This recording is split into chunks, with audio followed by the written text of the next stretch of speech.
नमस्कार. चॅनल बी प्रस्तुत आरोग्य मंत्रमध्ये आपल्या सर्वांचं मनःपूर्वक स्वागत.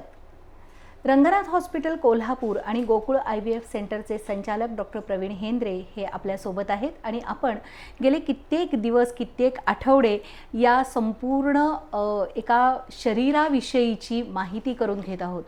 डॉक्टर, बरेचदा एक प्रश्न असा पडतो की शरीराची बाह्य रूप तर आपल्याला माहीत झालं किंवा तुम्ही आम्हाला सांगितलं की अंतर्गत रचना कशा असतात किंवा कुठलं काय झालं म्हणजे काय प्रॉब्लेम होऊ शकतो, त्याच्यावरचे उपचार कसे असतात, या सगळ्या गोष्टी थोड्याफार स्वरूपात का होईना आत्तापर्यंत लक्षात आलेल्या आहेत.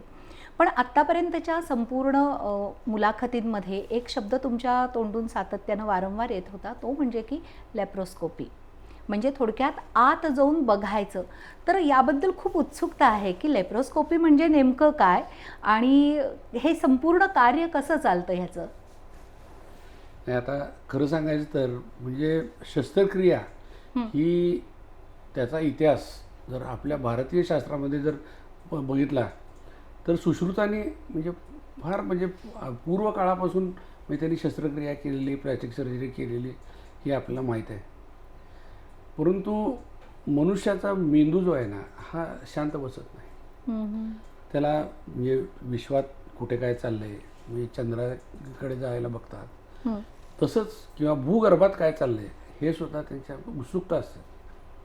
तर तशीच ही उत्सुकता जी आहे ना, तर शरीराच्या आत अंतर्गत काय घडामोडी होत आहेत हे बघण्यासाठी त्यांची उत्सुकता फार होती. आणि ही आत बघण्याची जी काही म्हणजे प्रक्रिया आहे हिचा इतिहासामध्ये ही हिपोक्रेटिसच्या काळात म्हणजे जवळजवळ इसवी पूर्व 460 सालाच्या पासून 375 सालापर्यंत याचा म्हणजे उल्लेख आढळतो. पण त्याच्याबद्दल डिटेल्स काय जास्ती काय माहिती नाही आहेत. खरी ही जी काय सुरुवात झाली म्हणजे पहिल्यांदा जो एंडोस्कोपिक प्रोसिजर पहिलं जर केलेलं असेल तर ते साधारण 900 ते 1000 ह्या म्हणजे इसवी सनामध्ये. आणि त्यानंतर मग त्याची हळूहळू डेव्हलपमेंट व्हायला लागली. सगळ्यात पहिल्यांदा जर काय तयार झालं तर स्पेक्युलम तयार झाला. स्पेक्युलम म्हणजे आता समजा तुम्ही तोंडाचा आ केला तर तुमची जीभ दिसते, पडजीभ दिसते, सगळं दिसतं किंवा घसा दिसतो. पण जननमार्ग म्हणा किंवा गुदद्वाराच्या अंतरंग जे आहेत हे कसं बघणार, तर मग त्यांनी पहिला जो हा पॉम्पी नावाचा जो डॉक्टर आहे त्या डॉक्टरनं पहिलं हे इन्स्ट्रुमेंट शोधून काढलं, म्हणजे 3 ब्लेड स्पेक्युलम काढलं की ज्याने हे सगळ्या ज्या वॉल्स आहेत म्हणजे जननमार्गाच्या वॉल्स ह्या अशा बाजूला सरकवता येत होत्या आणि आतलं गर्भाशयाचं मुख त्याला बघता येतं. हा सगळ्यात पहिला एंडोस्कोप आपण म्हणता येत. दुसरी गोष्ट पुढची म्हणजे अशी आहे की हा प्रकाश जो आहे हा सरळ रेषेत जातो हे आपण पहिल्यापासून शिकलेलो आहे. आणि त्याप्रमाणे प्रकाश जर आत पाडायचा असेल तर वेगवेगळ्या आरशाच्या साह्यानं म्हणजे अँगल्स देऊन आत टाकायचा आणि त्यातून अंतरंग बघायचे. तर ह्या फिलिप्स बोझिनी नावाचा जो सायंटिस्ट आहे त्यांनी पहिलं इन्स्ट्रुमेंट डेव्हलप केलं म्हणजे ह्याच्यामध्ये मूत्राशय बघण्यासाठी. आणि त्याचं नाव ते ठेवलं लिस्टर नावाचं. म्हणजे त्याचं स्पेलिंग वेगळं आहे आणि उच्चार फारच वेगळंच आहे, ते आपल्याला काय सांगता येत नाही. तर 1853 साली अँटोनी जीन्स हा त्याचं नाव बोझिनीचं त्यांनी हे सुरू केलं. त्यानंतर त्याच्या पाठोपाठच म्हणजे डोसोमॅक्स नावाचा एक शास्त्रज्ञ आहे, यांनी पण जेनिटोयुरिनरी ट्रॅक्ट म्हणजे मूत्राशय मूत्रनलिका कशी बघायची यासाठी हे म्हणजे त्याच्यामध्ये कसं असायचं आत दिवा असायचा आणि तिथून होल असायचं, त्यातनं फक्त डायरेक्ट म्हणजे अशी नळी असायची, त्या नळीतून आत काय चाललं ते बघायचं. त्यातनं म्हणजे प्रकाश तो रिफ्लेक्ट व्हायचा. म्हणजे आपल्या कॅमेरामध्ये कसं असतं ते हे असतो बघा काय आरसा असतो, मग ते रिफ्लेक्ट होऊन त्या तसं ते लाईट रिफ्लेक्ट करून आत टाकायची आणि त्यातनं ते बघायचं. इथपर्यंतच ते होतं. आणि मग हे खरा म्हणजे सुरुवात जशी झाली एडिसनने जेव्हा लाईट बल्बचा शोध लावला इलेक्ट्रिक बल्ब, त्यानंतर ह्या नीट्झे नावाचा एक शास्त्रज्ञ आहे की ज्यांनी त्यात वापर करायला सुरू केला. आणि 1901 साली केलिंग या नावाच्या डॉक्टरनी पहिला लॅप्रोस्कोप वापरून कुत्र्याच्या पोटातले अवयव त्यांनी म्हणजे पाहिले. म्हणजे त्याच वेळेस त्यानं काय केलं की हवा वापरून सिस्टोस्कोप वापरून आणि हवा वापरून पोटामध्ये म्हणजे हे फुटवलं उदर पोकळी जी आहे ती फुगवली आणि ते त्यांनी बघितलं. मग त्यानंतर असेच हळूहळू 910 साली म्हणजे हा हान्स आहे त्यांनी लॅप्रोआर्थ्रोस्कोप काढला. त्यानंतर मात्र हळू डेव्हलपमेंट खूप स्लो होती. म्हणजे जवळजवळ 1918ला एक ज्यांनी न्यूमोपेरिटोनियम म्हणजे पोटामध्ये हवा भरण्यासाठी ते एक स्प्रिंग लोडेड डिव्हाइस त्यांनी केलं आणि 1920 साली म्हणजे त्यांच्या लक्षात आलं की हवेपेक्षा कार्बन डायऑक्साईड भरणं हे सोयीस्कर आहे, कारण कार्बन डायऑक्साईड त्यातनं म्हणजे तो ॲब्सॉर्ब होतो आणि त्यामुळे त्यांनी या झुलिंग कॉफ नावाच्या डॉक्टरनी ते वापरायला सुरू केलं म्हणजे 1920 साली. आणि 1929 साली हाल्कनी पहिला जो स्कोप जो डेव्हलप केला त्याला 135 डिग्री त्यांनी काढली, म्हणजे असे हे करून काय लेन्स बरोबर तिरकी करून, नाही तर तोपर्यंत सगळं सरळच बघत होते. बरोबर. म्हणजे असे हळूहळू सगळ्या गोष्टी सुरू होत गेल्या. पण खरी यातली डेव्हलपमेंट जी सुरू झाली, फायबर ऑप्टिक्स जेव्हा दुसऱ्या सेकंड वर्ल्ड वॉर नंतर जेव्हा डेव्हलप झाले, त्यानंतर लाईट सरळ रेषेत न जाता तुम्ही कशी पाहिजे तशी वाकडी गोल फिरवून कशी नेऊ शकाल हे जेव्हा झालं तेव्हा त्याचा खरा म्हणजे प्रचार आणि प्रसार सुरू झाला. म्हणजे तुम्ही आत्तापर्यंत इसवी सनापूर्व म्हणजे आपल्या BC पासूनचा हा संपूर्ण जो इतिहास आहे तर तो टप्प्याटप्प्यानं झालेला आहे आणि त्या सगळ्यामध्ये जवळपास 100, 200, 400, 600 अशा वर्षांचा कालावधी आहे डेव्हलपमेंटसाठी. पण 20वं शतक जसं सुरू झालं म्हणजे 1901-2 साल जसं सुरू झालं त्याच्यानंतर होणारी डेव्हलपमेंट ही थोडीशी फास्ट आहे असं वाटायला लागलं. कारण 1920 नंतर डायरेक्ट जेव्हा दुसऱ्या महायुद्धानंतर फायबर ऑप्टिक्सचा शोध लागला आणि त्यातनं जेव्हा लक्षात आलं की प्रकाश हा फायबर ऑप्टिक्सच्या माध्यमातून पाहिजे तसा आपण फिरवू शकतो, त्यावेळेला खऱ्या अर्थानं लेप्रोस्कोपी आपण थोडी सामान्य झाली असं म्हणता येईल. होय.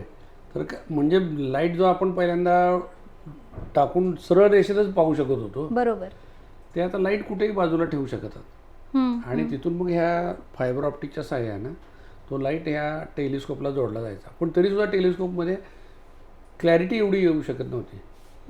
आणि तिथून पुढची जी काय डेव्हलपमेंट झाली आता तुम्हाला सांगतो, म्हणजे 1900 सालापासून 1966 सालापर्यंत हे सगळे प्रयोग चालूच होते. प्रत्येकजण आपापल्या परीने प्रयोग करायचा म्हणजे प्रयोग करत होता, पण म्हणावं तसं त्याला काही म्हणजे सक्सेस येत नव्हता.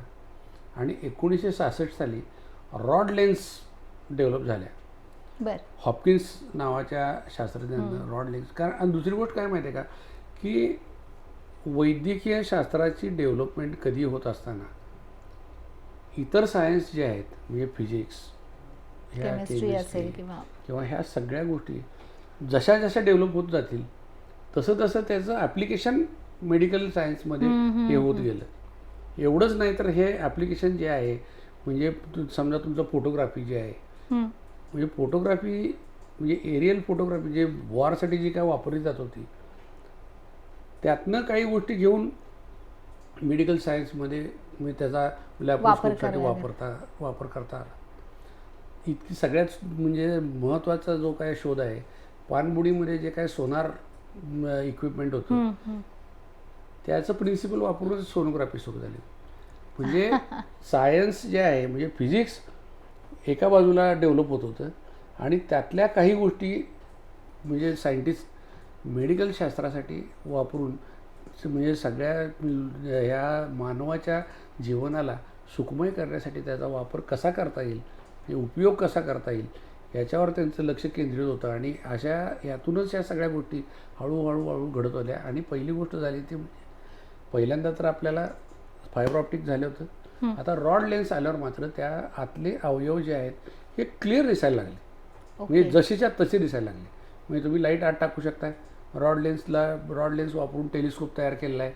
म्हणजे टेलिस्कोप जवळजवळ एवढा म्हणजे 30 ते 35 सेंटीमीटरचा असतो. त्यात 35 सेंटीमीटरच्या टेलिस्कोपच्या एका ह्याला बाजूला म्हणजे तुम्ही डोळा लावता, त्याच्या साईडच्या पोर्टमध्ये तुम्ही लाईट घालता आणि आतलं पोटातले अंतरंग सर्व तुम्ही बघू शकता. हा जो टेलिस्कोप जो आहे हा डेव्हलपमेंट झाली ती साधारण 1966ला हे हॉपकिन्सच्या रॉड लेन्समुळेच झाली. आणि त्यानंतर मग 1970च्या काळामध्ये पर्यंत हा फक्त हे गायनेकॉलॉजिकल केसेसमध्ये जास्तीत जास्त वापरला जाऊ लागला आणि यूरोलॉजीमध्ये वापरला जात होता. बर. आणि खरा उदय झाला तो 1980 नंतर. अरे बापरे, कुर्ट सेम एवढा नावाचा- उशिरा झाला. कुर्ट सेम नावाचा गायनेकॉलॉजिस्ट हा त्याच्यावर म्हणजे खूप तो त्यात म्हणजे अगदी मी आता कुर्ट सेमनं स्वतः प्रत्यक्ष म्हणजे कमीत कमी 4 ते 5 वेळा म्हणजे त्यांची माझी भेट झालेली आहे. अरे आणि हो, मी ते सांगतो तुम्हाला की आम्ही आमचं जनरेशन हे ह्या सगळ्या लॅप्रोस्कोपिक सायन्सचे साक्षीदार आहे.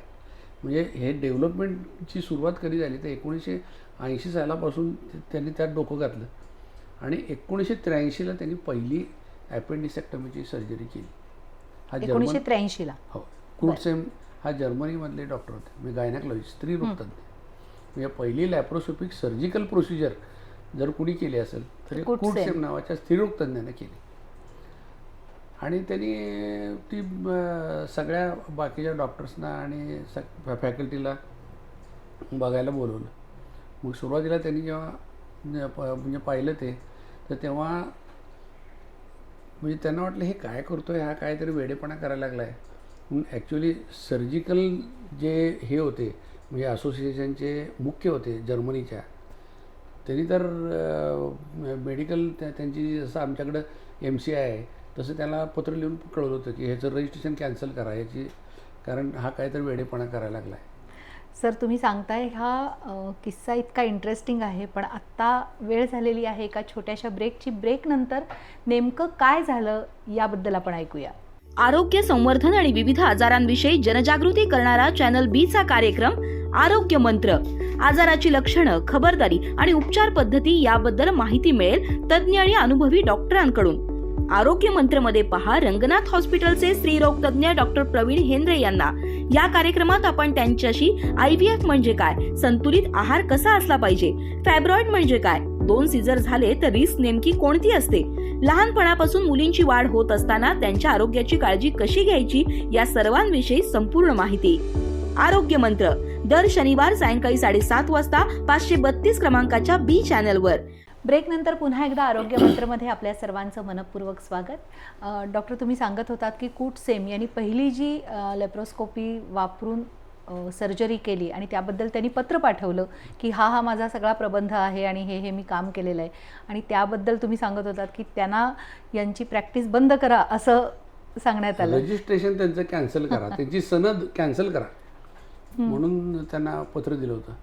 मग तरी ते काय खटपट करणाऱ्या माणसाला काय मग गप बसवतच नाही. मग ते सगळीकडं म्हणजे आपला प्रबंध कुठेतरी पब्लिश व्हावा म्हणून मागं लागलं ते.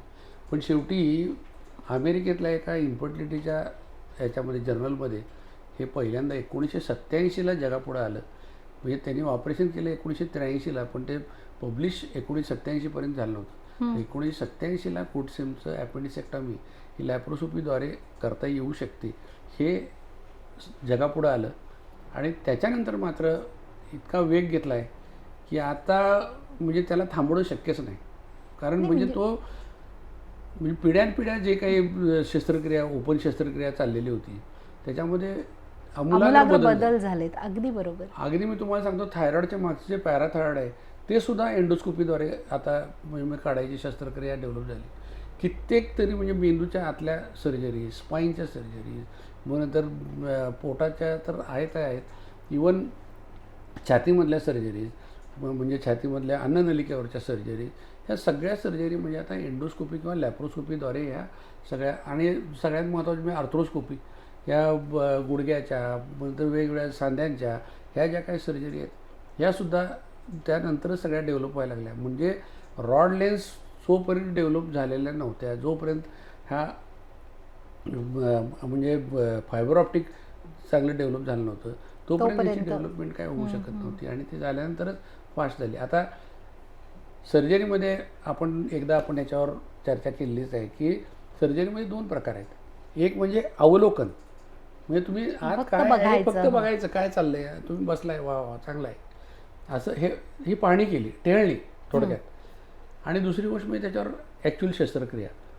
तर शस्त्रक्रियेला लागणारी जे काही बाकीची उपकरणं आहेत, म्हणजे समजा आता सुरुवातीला कसं होतं की वॉलच्या कॉटरीज होत्या. वॉलच्या कॉटरीमध्ये काय करत होत्या की त्या बरोबर त्या मशीनमधून बाहेर येणाऱ्या 2 वायर्स, त्या इन्स्ट्रुमेंटच्या टिपला जाणारे जे काही करंट आहे, ह्या करंटमधनं उष्णता निर्माण व्हायची आणि तिथं म्हणजे जाळलं जायचं. पण जाळलं जात असताना त्याला म्हणजे कोळसा व्हायचा. म्हणजे त्या वॉलच्या कॉटरीज ह्या प्रिमिटिव्ह कॉटरी होत्या. दुसरी गोष्ट, सुरुवातीला जी काय लॅप्रोस्कोपी होती ही डोळा लावून शस्त्रक्रिया असायची. म्हणजे त्या एका टोकाला डोळा लावायचा, 2 बाजूचे 2 हे आहेत, होल आहेत, त्या होलमधनं दुसरी इन्स्ट्रुमेंट घालून आत शस्त्रक्रिया करायची. म्हणजे तो एकच माणूस ते बघू शकत होता, आत काय चाललं आहे कळायचंच नाही. मग त्याला त्यांनी म्हणजे बीम स्प्लिटर आणला आणि त्याला बाजूला एक म्हणजे दुसऱ्या माणसाला बघण्यासाठी एक टीचिंग एड आणलं. मग त्यातनं ते बघायचं दुसऱ्या माणसाने आणि ह्यांनी हे करायचं. पण म्हणजे संपूर्ण तुमचा एक हात तर त्या ह्याला टेलिस्कोपला धरलेलाच असायचा. मी एका हाताने असिस्टंटने काम करायचं, एकाने तुम्ही काम करायचं. बरोबर. आपल्याकडे व्हिडिओ कॅमेरे यायला सुरू झाले. मग तुम्हाला आठवत असेल तर बघा की तो अमिताभ बच्चन एक तो आपल्या हिरोईनचा काढत असलेला जो आहे तो 80मधला काहीतरी 70-80मधला तो छोटा असा हँडीकॅम. सर्जन लोकांनी पहिल्यांदा काय केलं, मग तो हँडीकॅम लावला त्याच्या मागं. म्हणजे तो हँडीकॅम असा धरून मग त्यांना ते लॅप्रोस्कोपी करायला लागायची. ते पिक्चर तिकडे स्क्रीनवर यायचं. जोपर्यंत म्हणजे तुमच्या स्क्रीनवर पिक्चर तुम्हाला बघू शकत नव्हता आणि दुसरा माणूस कोणतरी ते हे काय म्हटलं कॅमेरा धरू शकत नव्हता, तोपर्यंत तुमचे 2 हात ते अडकलेच असायचे. मग त्यानंतर जेव्हा स्क्रीनवरती पिक्चर दिसायला लागलं तेव्हा आणखी ते सुलभ झालं. त्याचबरोबर ह्या सगळ्या कॉटरी ज्या वॉलच्या कॉटरी होत्या त्या बदलल्या, सॉलिड स्टेट कॉटरी झाल्या. आणि आता तर इतकी ॲडव्हान्स कॉटरी आहे की फक्त कोॲग्युलेशन करतं. म्हणजे समजा आता एक साधं उदाहरण जर द्यायचं तर समजा आता आपण एखादं अंड धरा, म्हणजे प्रोटीन्स आहे ना ते, तर प्रोटीन्स तुम्ही उकडलं बॉइल्ड आणि समजा ते जर काही जास्ती जाळलं तर ते काळा कोळसा होतो. बरोबर. तर पूर्वीच्या कॉटरी ज्या आहेत ह्या असा कोळसा करायच्या आणि आत्ता जे आहे ना व्हाईट कोॲग्युलेशन होतं. व्हाईट कोॲग्युलेशन म्हणजे फक्त त्यातलं जे काही प्रोटीन आहे डिनेचर होतं आहे, आतल्या रक्तवाहिन्या ज्या आहेत ह्या गोठवल्या जातात. म्हणजे त्यातनं रक्त पुरवठा बाहेर होऊ शकत नाही, रक्तस्राव होऊ शकत नाही. पूर्वीचा तो कोळसा जो आहे तो ऑपरेशन झाल्यानंतर दुसऱ्या किंवा तिसऱ्या दिवशी तो कोळसा त्या रक्तवाहिनीच्या पुढचा जर उडला तर आतल्यात रक्तस्राव व्हायचा. पण आताचं जे काही इक्विपमेंट आहे ना एकदम अप्रतिम आहे. म्हणजे त्यात इवन अल्ट्रा हे काय म्हणतात त्याला अल्ट्रासोनिकसुद्धा आले. मग नंतर IRR आलं. मग नंतर त्यानंतर बायपोलर कॉटरी आली, अंडर वॉटर कॉटरी आली. म्हणजे आता बायपोलर अंडर वॉटर कॉटरी म्हणजे पाण्याच्या खाली जाऊनसुद्धा तुम्ही कॉटरी करू शकता. या अशा विविध उपकरणं त्याच्यावर आली. आणि त्याचबरोबर हे ऑप्टिक्स म्हणजे हे जे आहे टेलिस्कोपसुद्धा पॉवरफुल थोडे ॲडव्हान्स झाले एकदम. म्हणजे HD 4K असे टेलिस्कोप आता तयार झाले. आणि त्याचबरोबर सुरुवातीला जे काही म्हणजे आता सुरुवातीला ते तो जो हँडीकॅम लावायचे, त्यानंतर डेव्हलपमेंट झाली, सर्व्हेलन्स कॅमेरे आले. मग सर्व्हेलन्स कॅमेऱ्याचा जो C माउंट आहे त्याला कपलर तयार केला ह्या लोकांनी, जो टेलिस्कोपला मागच्या बाजूला बसायचा. पण तरीसुद्धा तो बिस्किट कॅमेरा जरा असा जडच असायचा. आणि त्यानंतर मग खरेखुरे म्हणजे जे एव्हिएशनचे जे कॅमेरे आहेत ह्या एव्हिएशनच्या कॅमेऱ्याची जी काही म्हणजे रिझोल्युशन होतं ना ते अतिशय सूक्ष्म असायचं, पॉवरफुल असायचं. ते वापरून मग हे कॅमेरे आले. म्हणजे सुरुवातीला ते आणि त्यानंतर मग HD कॅमेरे आले आणि आता तर 4K कॅमेरा आला. काही ठिकाणी 3D कॅमेरे आहेत. म्हणजे हे अशी सगळी हळूहळू डेव्हलपमेंट होत गेली. आणि ही डेव्हलपमेंट जी आहे ही खरोखर म्हणजे याच्याबरोबरच होत गेली आहे. एक म्हणजे फायबर ऑप्टिक केबल आली. बरोबर. आणि त्याच्याबरोबर हे टेलिस्कोप म्हणजे थोडक्यात जसं तुम्ही मगाशी म्हणालात ते बरोबर आहे की जसं भौतिकशास्त्र प्रगत होत गेलं तसं मेडिकल सायन्स सुद्धा प्रगत होत गेलेलं आहे. कारण ते एकमेकांच्यावर आधारित आहे दोन्ही गोष्टी. आणि सगळ्यात सुरुवातीला जे म्हणजे आता आपण जी डेव्हलपमेंट होती त्यांची तर ती डेव्हलपमेंट होती हे म्हणजे इक्विपमेंट तयार करणे इथपर्यंत होती. म्हणजे साधारण 1980ला त्यांनी हे केलं. 87ला म्हणजे पब्लिश झालं.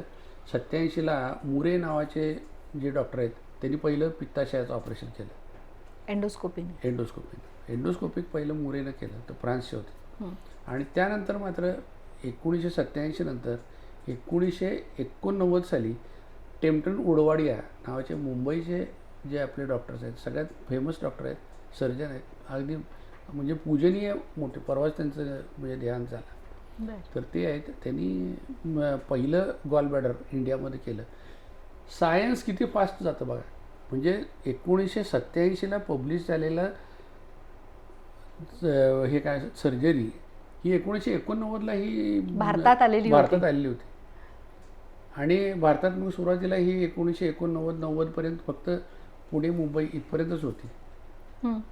कुटसेमनी 1990 साली ह्याला ताजमहल हॉटेलमध्ये एक कॉन्फरन्स होती. त्या कॉन्फरन्समध्ये, कारण आता ते सगळीकडे प्रसार करायला सुरू केलं त्यांनी, मग जिथे जिथं प्रसार होईल तिथे तिथे. पण मग त्यांना जर्मनीमध्ये जेव्हा त्यांना विरोध झालेला होता, पण तो विरोध त्यावेळेला मावळला होता त्यांचा. एकदा 1987ला ते पब्लिश झालं. मुरेनं सुद्धा जेव्हा गॉल ब्लॅडर केलं, जे तुम्हाला सांगतो की नाही, सर्वायवल ऑफ फिटेस्ट किंवा जे खरंच चांगलं असतं हे मार्केटमध्ये राहतच. त्याला मार्केटिंग करायची काही गरज नाही. पण जे चांगलं नाही आहे हे कालांतराने निघून पण जातं. म्हणजे त्यातलं काय आणखीन एक प्रकार आहे त्याच्यामध्ये, नोट्स नावाचा, मी तुम्हाला सांगेनच आता थोड्या वेळाने. तर तो जो आहे ना की तो म्हणजे आला आणि गेला, पण ज्याला खरी क्वालिटी आहे ते मात्र टिकून राहिलेलं आहे. आता आपला मोहनजोदडो हडप्पाचा आहेच का आपली वीट, म्हणजे किती आता शतकं काय, आता म्हणजे 3000 सालापासून अजूनही तीच वापरली जाते. म्हणजे इट इज टाईम टेस्टेड. ज्या गोष्टी टाईम टेस्टेड असतात आणि ज्या खरोखर चांगल्या असतात ह्या टिकणार, आणि ज्या म्हणजे खरोखर उपयुक्त नाही आहेत ह्या कालाच्या ओघामध्ये त्या नाश पावत हळूहळू जातात. पण हे मात्र त्याच्यामध्ये आणखीन जास्तीत जास्त डेव्हलपमेंट होत चालली. म्हणजे आता त्याच्या पुढं म्हणजे आता हे तुम्हाला इक्विपमेंट सांगितली, म्हणजे कॉटरी झाली, म्हणजे त्याच्यामध्ये कटर्स आले. कटर्ससुद्धा म्हणजे पहिल्यांदा फक्त कात्रीनं म्हणजे कट व्हायचं. तर आता कटर असं आहे की रक्तगोठण करूनच ते कट करतं. म्हणजे रक्तगोठण करणार आणि कट करणार. मग त्यासाठी अल्ट्रासॉनिक पण आलं. त्याचबरोबर आता म्हणजे विविध प्रकारचे इलेक्ट्रॉनिक कटर्स आले की ज्याच्यामुळं म्हणजे रक्त हे आहे ना, रक्तस्राव जो आहे तो अतिशय कमीत कमी व्हायला लागला. कारण रक्तस्राव कमी होणं, दुसरी गोष्ट म्हणजे तिथे चारिंग किंवा कोळसा कमी होणं, याच्यामुळं तिथे डेड टिश्यू कमी राहतो. म्हणजे जिथं तुम्ही सर्जरी करता तिथे तो कमी राहिला की पेशंटला नंतर त्याच्यामध्ये इन्फेक्शन होणे किंवा त्याची मॉर्बिडिटी, त्या सगळ्या शक्यताच कमी होत जातात. मेडिसिनमध्ये 2 गोष्टी फार म्हणजे लक्षात घ्याव्या लागतात. एक म्हणजे मॉर्बिडिटी आणि मॉर्टॅलिटी. सर्वसामान्य लोकांच्या समोर फक्त येतं ते म्हणजे मॉर्टॅलिटी. म्हणजे समजा पेशंट एखादा दगावला तर हे फक्त लक्षात येतं. पण त्याच्यापेक्षा वैद्यकीय शास्त्र जे आहे हे डेव्हलप कशावर होतं की मॉर्टॅलिटी तर कमी झालीच पाहिजे, काय त्यात काय प्रश्नच नाही. ॲक्सिडेंट हे होणार त्यावेळेस तुम्हाला काहीतरी म्हणजे उपचार करायला लागणार, काही पेशंट तुम्हाला म्हणजे वाचवता येणार, काही पेशंट जाणार.